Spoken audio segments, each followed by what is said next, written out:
Bonjour. Alors, je m'appelle Christophe.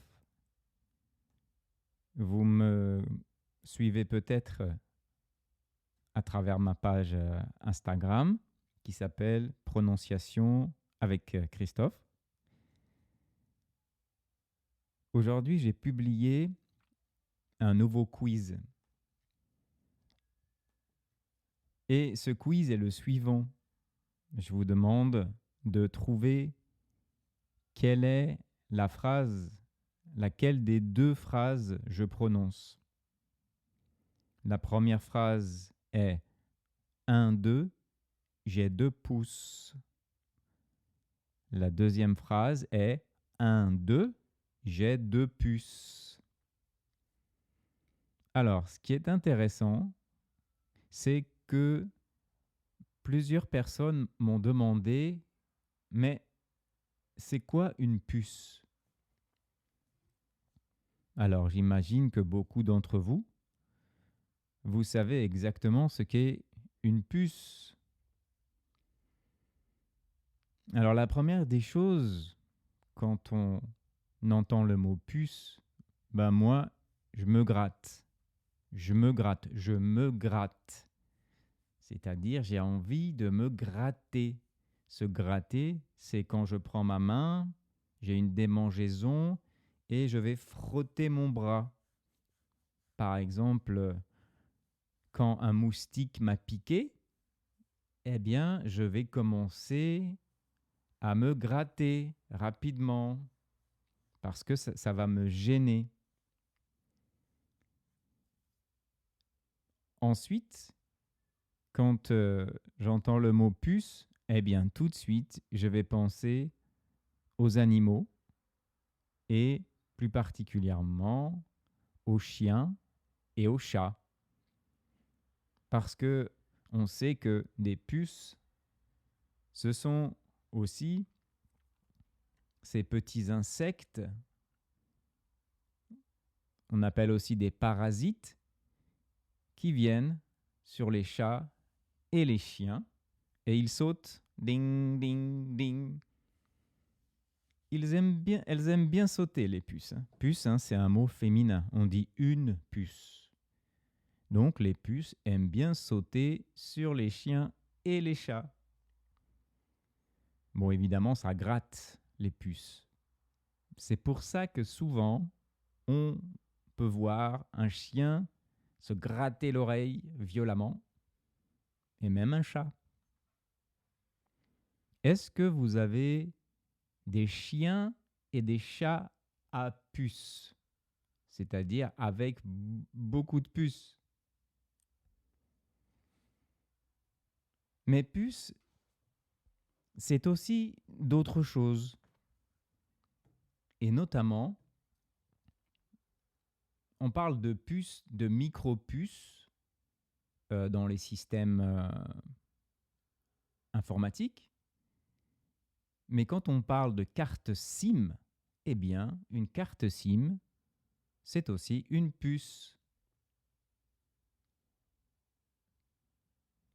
À Paris, la ville où j'habite, figurez-vous qu'il y a un marché où on peut aller acheter des objets ou des vêtements usagés, c'est-à-dire qui ont déjà été utilisés. Et peut-être certaines d'entre vous, vous connaissez le nom de ce marché. Eh bien, il s'appelle le marché aux puces. Oui, oui, le marché aux puces. Apparemment, cette expression marché aux puces, elle date vraisemblablement de la fin du 19e siècle. Et à l'origine, c'était une expression péjorative, plutôt négative. Ça viendrait du proverbe qui dit « Qui se couche avec les chiens se lève avec les puces ». Autrement dit, les mauvaises fréquentations ont des suites fâcheuses. Si on a de mauvaises fréquentations, eh bien, on risque d'aller au-devant de problèmes. Bref, l'idée de ces petites puces, eh bien, qu'on retrouve, euh, qui accompagne généralement celle de linge, de vieux vêtements, etc., eh bien, il semble qu'un Parisien, un jour, eh bien, il ait lancé l'expression marché aux puces, voilà, pour désigner cet endroit où on peut acheter des objets qui ont déjà servi. Voilà en ce qui concerne cette histoire du marché aux puces.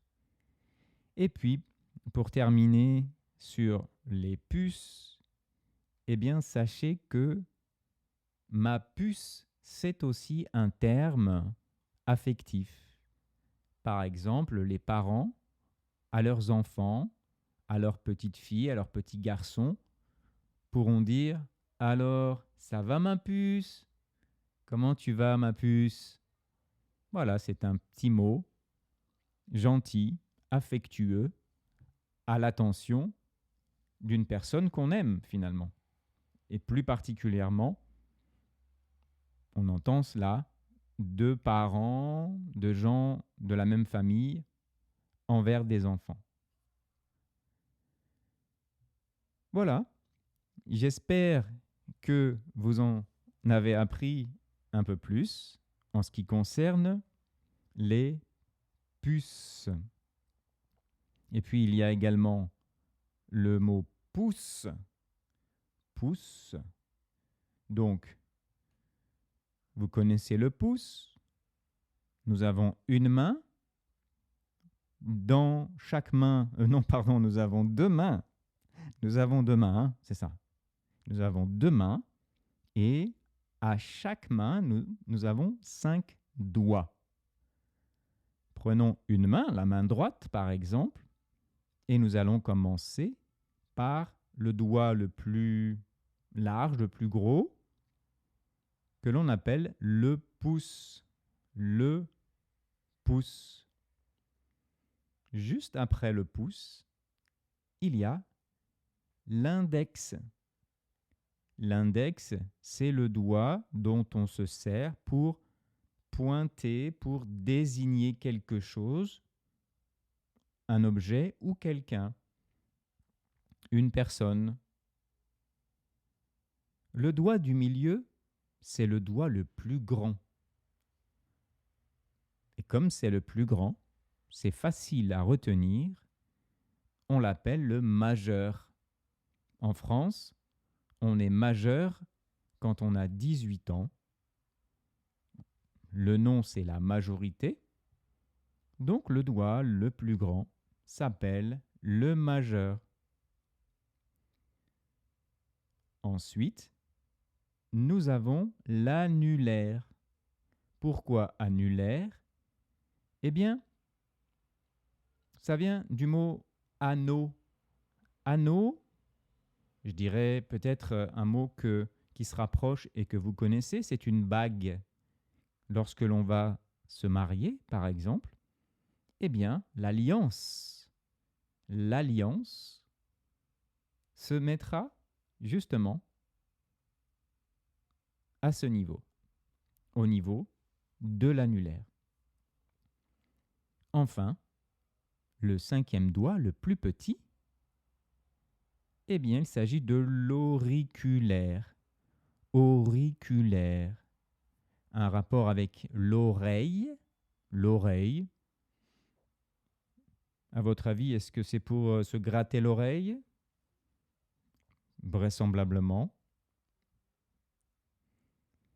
Voilà en ce qui concerne le mot pouce.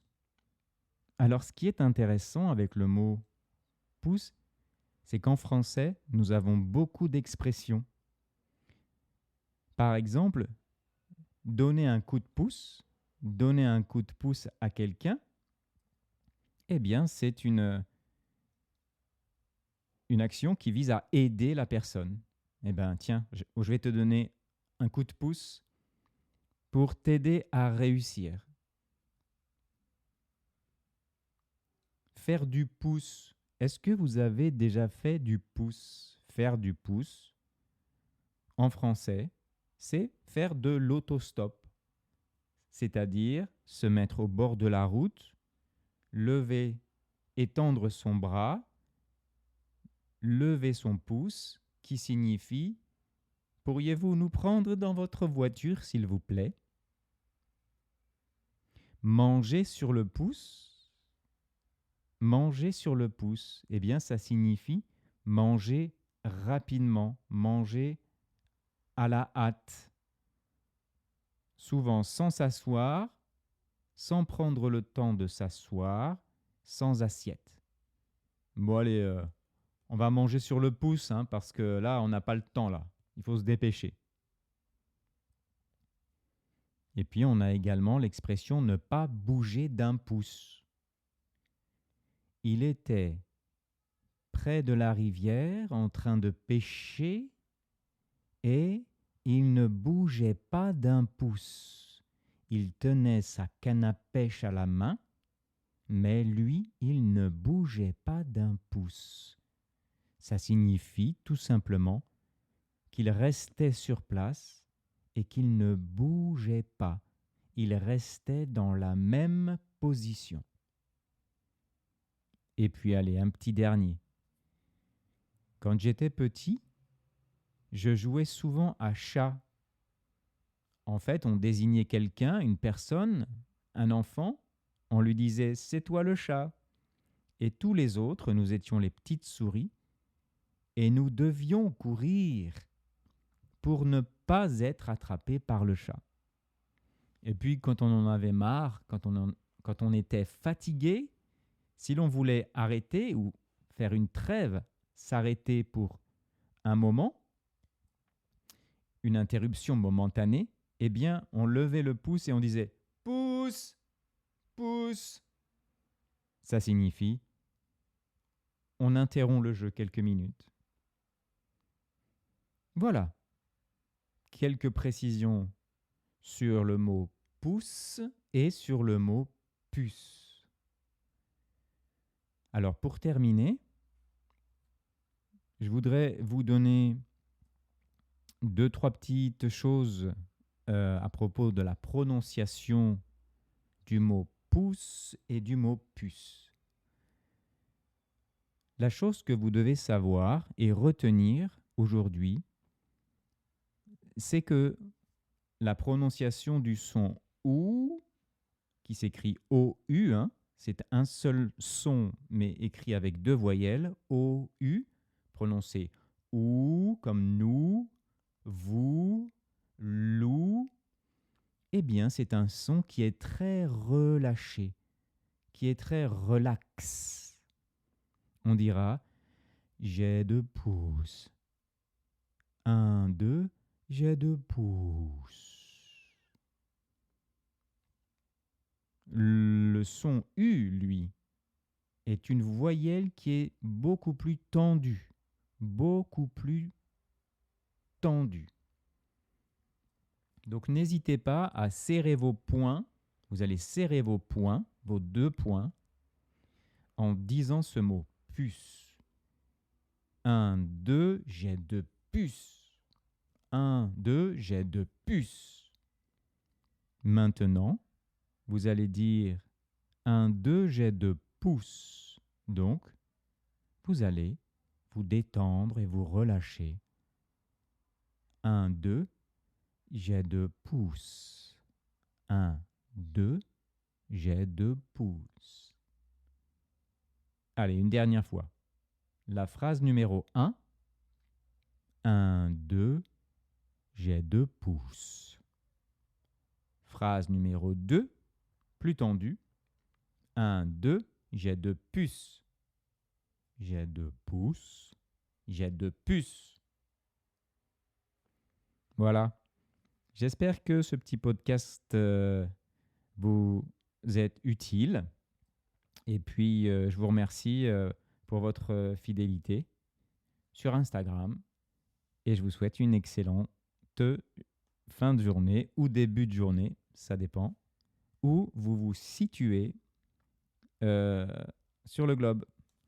À très bientôt. Merci pour votre écoute.